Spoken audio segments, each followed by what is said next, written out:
What's up, guys? My name is Zach, and today I am driving a 1978 Dodge Magnum XE. Up front is a 5.9 liter V8, and down below is a 3-speed automatic transmission. Now, I am super excited to be driving this Dodge Magnum because I find this car very, very interesting. I love old Chrysler Dodge products, and it's golden hour. I'm driving a golden car. It doesn't get much better than that. But if you would like to submit your own vehicle and have it reviewed here on the channel, you can head on over to my website, zackpradel.com/submit. It's a quick and easy submission form. It takes under a minute to fill out, and I come out to you. But let's get back to that 360 cubic inch V8 under the hood. It's better known as the 360. I always say liters in videos just to keep some consistency between vehicles. But they've been making this engine since the 60s, and it ran all the way up until the early 2000s. Later renamed the Magnum V8. It makes about 150 horsepower, which isn't great, but horsepower wasn't really the target market for the Dodge Magnum. This car is a big, comfy cruiser, and so, yeah, horsepower is nice, but it doesn't need all of it in the world. One really weird quirk under the hood is that this came with the battery thermo guard back in the 70s, which was Chrysler's way of cooling down the battery by surrounding it with the wiper fluid reservoir. Very, very strange, and something I've never seen on a car. Like I said, paired to it is a 3-speed automatic. It's actually shifting incredibly smooth, which I'm not used to saying after the word Dodge. However, it actually is a really well-handling transmission, and that's one of the key points of the Dodge Magnum. Last but not least about the drivetrain, of course the Magnum is rear-wheel drive. So how does it feel to drive a Dodge Magnum? Well, it's very 70s land yacht, comfy cruiser kind of style. You hit a bump and you sort of wobble, but you're never uncomfortable. And that is really the true beauty of the Dodge Magnum. Steering is very vague, but that's how it just was in the 70s. And visibility actually is pretty good for what it is. So overall, I don't really have any complaints. With that stuff out of the way, let's talk about the interior. Well, in front of me, I have 2 gauges. Off to the left is my speedometer, and off to the right is my coolant temperature and fuel. On the steering wheel, I don't get anything too interesting besides the XE badge. And I do have cruise control on a stalk off to the left. Off to the left, I do have my headlight switches as well as my wiper switches and a climate control vent. I forgot to mention over to the left as well is the climate controls. Now, this was very typical for the 1970s, and I'm actually not 100% sure why, but the climate controls were found to the left of the steering wheel instead of in the center so the passenger could reach it. Very weird, but very typical for the 70s. And off on the door, I do have my mirrors, although power windows, and I do have a little XE badge, which is really, really nice. Moving into the center, I have 2 more gauges for my oil pressure and my alternator, as well as my warning lights. And then down below, I do have an 8-track player. It is very hard to find in cars. Now, this isn't the original radio for the Dodge Magnum, but I get to play with and experience an 8-track player here today. Absolutely love that. I think that's very special, especially now over 40 years later. Off to the right on the dashboard, I do have 2 climate control vents, a chronometer or chronometer, however you want to pronounce it, digital clock, which was a very nice option, a Dodge Magnum badge, and another climate vent. I do have a pull-out ashtray, and moving down into the center console, this is not the factory center console. However, it is a period correct one, and it fits the big friggin' bottle. It actually passes in this car. However, I can't give the Dodge Magnum a pass because this isn't the factory cup holder, so at the end of the day, it's still a fail, but definitely cool to see nevertheless. Then we gotta move up to the seats. So the seats are partially leather, partially vinyl. And you can tell because the leather didn't age well, but the fake vinyl did. And as you'll notice, the front seat is actually a bench seat.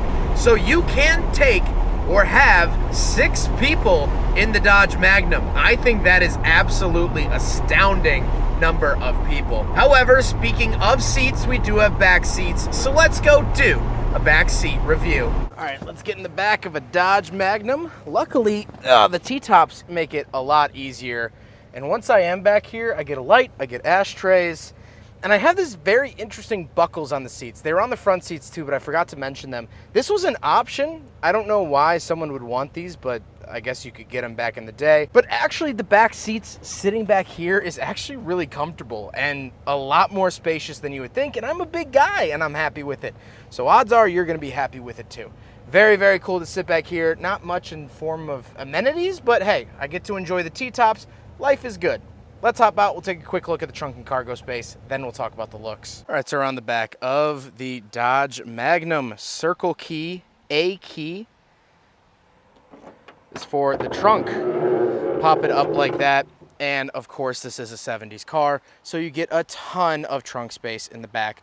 So much stuff. This is actually the T-tops. So the T-tops are out for the video because why not show those off? But they are in a bag in the trunk. Also doesn't have AC and it's a kind of warm day. So definitely love the T-tops in a bag. Other than that, that is the original inflator for the spare tire, which is very interesting. That isn't this isn't the factory spare tire, but that was the factory inflator for it. So very, very cool stuff found in the back of the Dodge Magnum. Now we gotta talk about the looks, and I lovey-dove in a tubby-tub the way that this Dodge Magnum looks. This is finished in camel tan metallic, and it is so unapologetically 70s. I will die for this car. One more thing about the exterior is that it also does kind of have garage door pop-up / headlights.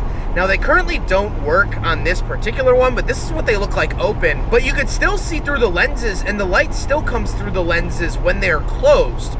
Very, very strange way of doing it. And what's funny is when we were filming this video, an older gentleman came up to us and said, "Oh, I owned one of those brand new." And we're like, "Oh, that's super cool." And he goes, "Only thing that broke was the headlights." So even when they were brand new, these headlights were breaking, which I think is a funny little anecdote that just happened to be bestowed upon us while filming this video. But with all of that being said, let's get on to my final thoughts. What do I think driving a Dodge Magnum from 1978?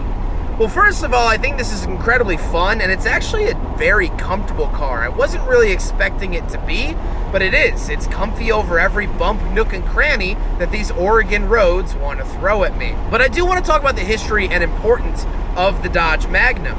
Now, this car was only made for 2 model years, 1978, which is this year, and 1979. It was sold at the same time as the Dodge Charger, which had a lot of traits that this vehicle had at the same time. This was a little bit comfier, a little bit more aerodynamic, apparently, but Dodge was selling 2 very close cars. And the reason I bring that up is because this car was so short-lived, it obviously didn't work out. So why didn't it work out?